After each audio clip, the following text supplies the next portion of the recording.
Hi friends, అందరూ ఎలా ఉన్నారు? Welcome to my channel S kitchen. ఈరోజైతే నేను క్యాబేజీ పువ్వు, అలాగే పచ్చి బఠానీ, కాలీఫ్లవర్, మటర్ ఈ 2 కలిపి అయితే ఈరోజు వంట మిక్స్ రెసిపీ చేసి చూపిస్తాను. చూడండి.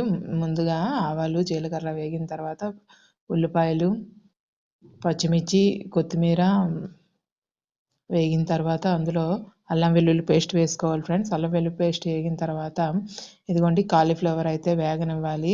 ముందుగా కాలీఫ్లవర్ వేసుకొని అది ఒక 5 నిమిషాలు వేగిన తర్వాత మూత తీసి పచ్చి బఠానీలు అయితే ఒలుసుకున్న పచ్చి బఠానీలు ఉంటాయి కదా, అవి వేసుకోవాలి. అవి వేసిన తర్వాత ఉప్పు, పసుపు, కారం ఆ 3 కూడా వేసుకొని కొంచెం సేపు అయితే మగ్గనివ్వాలి. చూడండి, ఈ విధంగా ఎర్రగా వేగింది కదా, ఇందులో ఒక టమాటా అయితే సరిపోతుంది. పెద్ద సైజు టమాటా, ఒక